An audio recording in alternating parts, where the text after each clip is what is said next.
A wonderful good morning, people of the internet. I say good morning because it's Monday morning here. Last week, somebody mentioned and pointed out that, oh my god, I can't believe you play such a cheap instrument like an RG350. It's an RG450, by the way, just saying. And I thought musicians like you would only play prestige instruments. Okay, I play my prestige now. Just note on the side, I don't think that an instrument is better only because it's more expensive.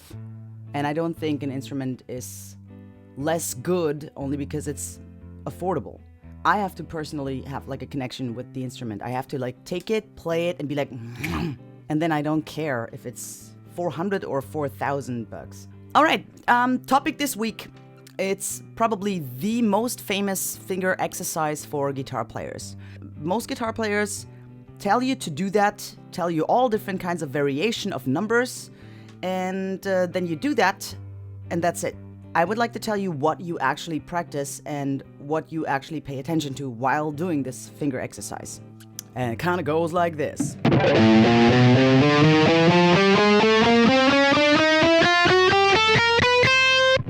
And back.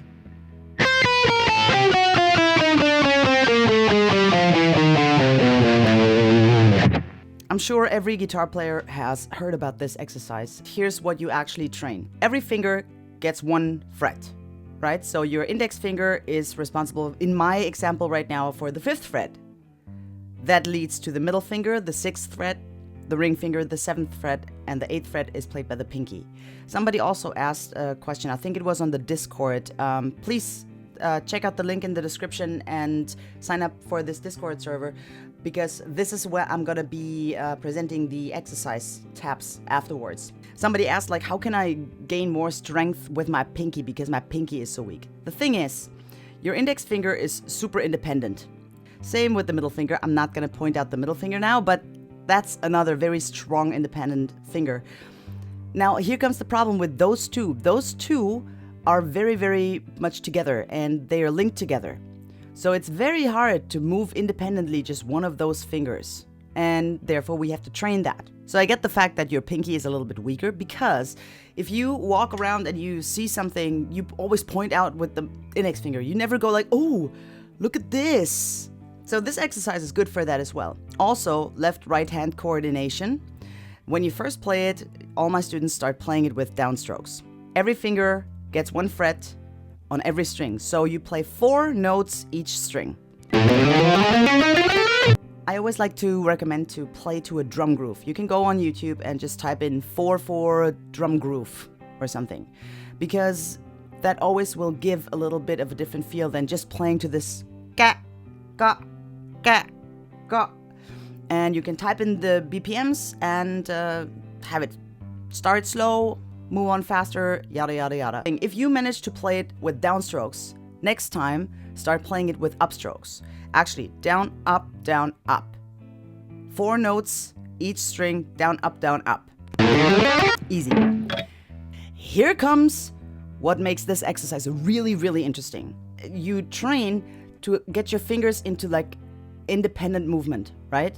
Because a lot of players in the beginning, they are like as if they're glued together on the knuckles.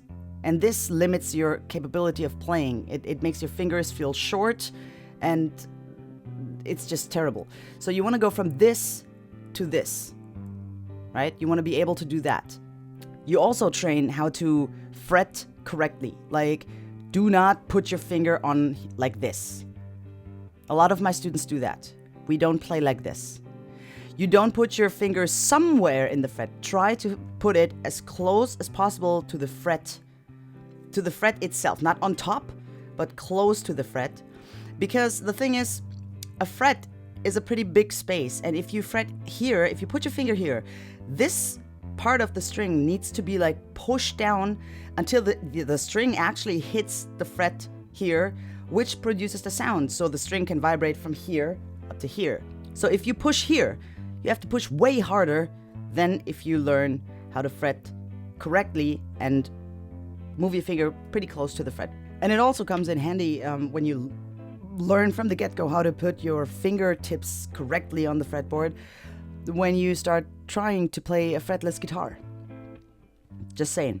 So the next level of this exercise is pretty interesting because now we have to pay attention that we fret with nice round fingers and fingertips instead of like this. And we also gonna practice our independent finger control. So meaning, I mean, I didn't come up with this exercise. It's an old exercise. Everybody knows it anyway, but it's the ultimate best finger exercise you can do. And you don't have to sit there for like hours and do that every day for like 3 hours. That's freaking boring. Oh, and by the way, in the next episode, I would like to talk about independent rhythm playing with the right hand. And we're going to use exactly this exercise. So do yourself a favor. If you're not familiar with the exercise, practice it until next Sunday. And next Sunday, we're going to dive into like different rhythm groups and different rhythm patterns, how to play that. Okay, so here's the thing. If I play now one note, and the second one, up, the third one, and the fourth one, and I leave all my fingers exactly on the fretboard. I don't play like this. I leave them all sitting there. And now for the next note, I'm gonna use only the one finger that is demanded for the next note. Meaning, so pretty much this note can ring while this note is being played. I should use a clean sound for that. Is this clean now?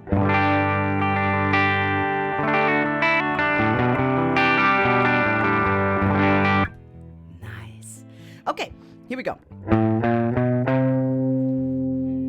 Leave all fingers on the fretboard. As soon as the contact of the string with the fret is gone, because you let go, the note is going to be gone. You hardly can see it. Have all those fingers sit here and just move one finger for the next note.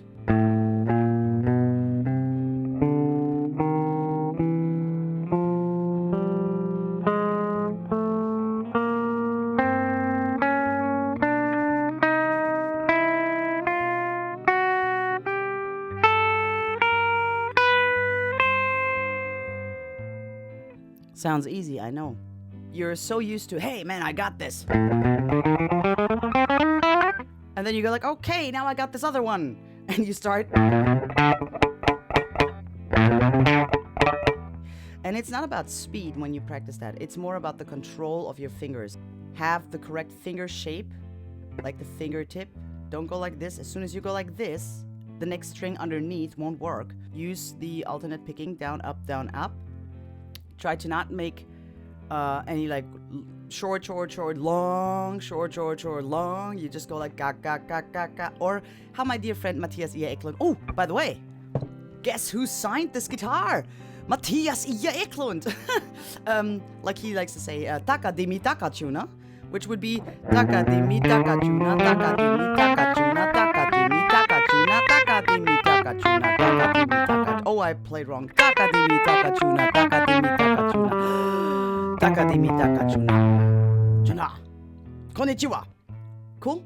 Gaining speed in your playing is to keep as much contact to the fretboard and don't do big movements. That's the biggest thing.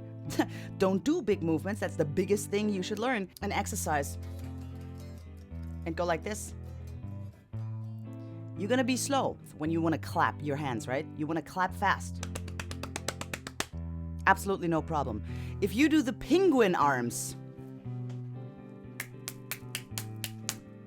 I bet you can't clap fast. The smaller the movement with your fingers, that they don't stretch out. Fight the urge to like have reflexes, like stretching them away.